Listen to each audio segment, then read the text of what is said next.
Bagaimana menurut Bapak, apakah Indonesia harus jago kandang atau jago dunia?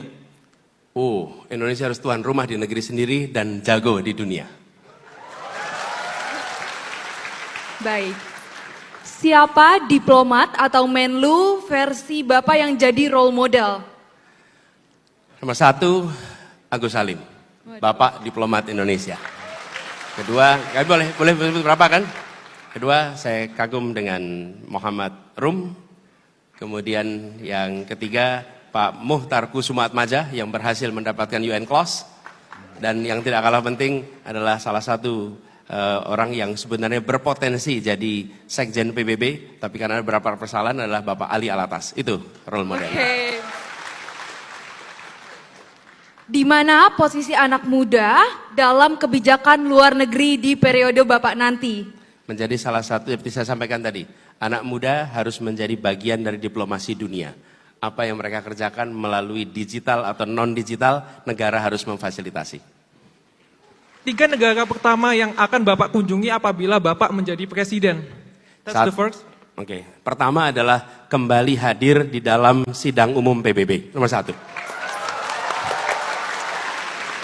Karena kalau hadir di sidang umum PBB, maka otomatis saya akan bisa melakukan bilateral meetings dengan berbagai kepala negara dalam 1 kali kunjungan.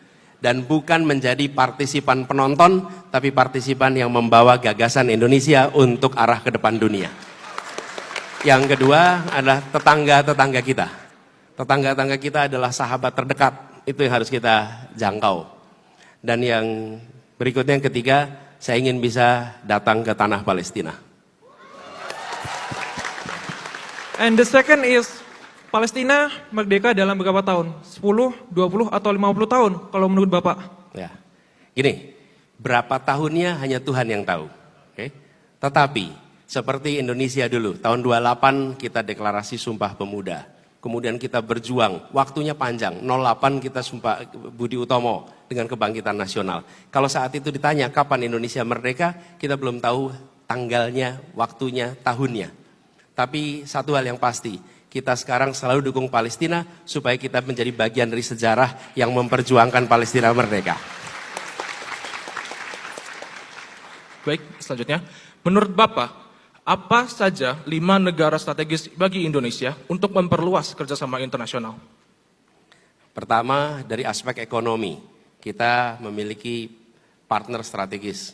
1 adalah Cina, Jepang, kemudian Uni Eropa, Amerika Serikat, Singapura. Itu dari aspek itu. Kedua, aspek kebudayaan, aspek sosial, keagamaan. Maka kita punya hubungan yang intensif antara Indonesia dengan negara seperti Saudi Arabia, di mana jutaan orang Indonesia datang ke sana untuk kegiatan keagamaan. Lalu kita juga menyaksikan di dalam kapasitas hubungan internasional, Australia adalah mitra yang penting di dalam konstelasi internasional. Kira-kira begitu jawabnya. Selanjutnya, menurut Bapak, apakah kita dapat mencapai tujuan bersama dunia untuk mencapai suhu dunia di bawah 1,5 derajat Celcius? Nampaknya 1,5 derajat Celcius itu sudah tidak lagi mudah dijangkau.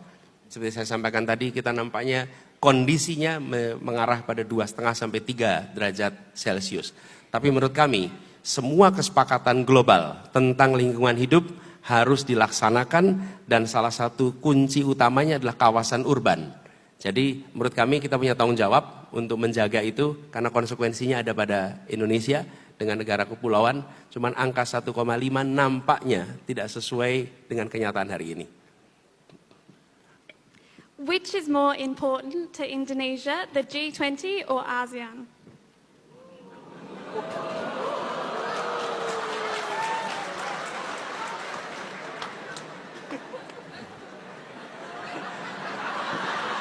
The ambassadors are looking at you now. Yeah.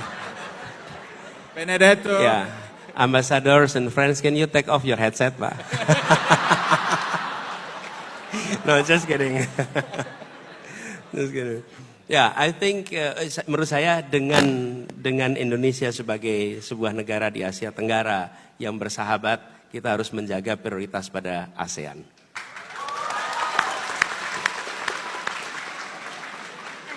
an easy one. Tapi ini kan selalu begini.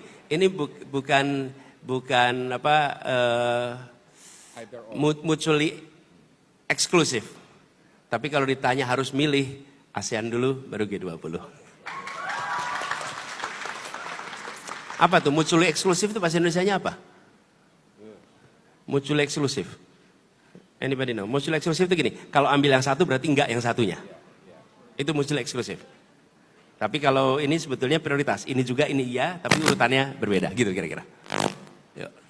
What was your favorite subject at school? What was my favorite subject when I was in school? Satu, sports. Iya, saya ini dulu pegulat loh. SMA saya ikutnya gulat gitu. Iya, I am a wrestler and I spend a lot of time. Dan kalau wrestling itu, kalau olahraganya luar biasa latihannya, bangganya itu kalau dibilang gini, Den. Good, you're animal. Wah. Coba bayangin, dibilang binatang itu bangga gitu. Karena kalau wrestling itu kuat sekali. Nomor satu sports, yang kedua saya senang sejarah. Yang ketiga, like it or not, saya senang matematika. Baik, apabila Bapak bisa makan malam dengan 3 orang, baik secara historical, fictional, ataupun selebriti, siapa yang akan Bapak ajak makan malam?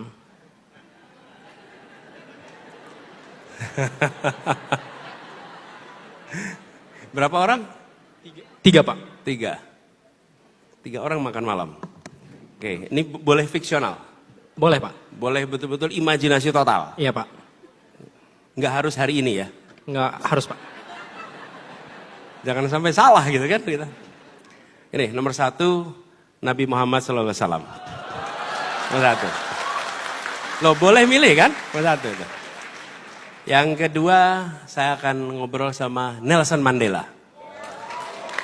Nelson Mandela. Kemudian yang ketiga, saya akan ngobrol dengan, ini salah satu orang yang saya pernah datangi rumahnya. Mahatma Gandhi. 3 itu.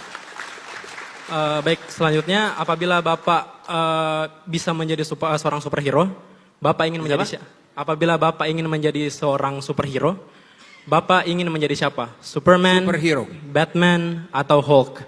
Gatot Koco. Itu betul, itu superhero masa kecil saya tuh bacanya Gatot Koco waktu itu. Nah. Oke, terima kasih. Kita berikan tepuk tangan pada serangan rapid fire. Thank you.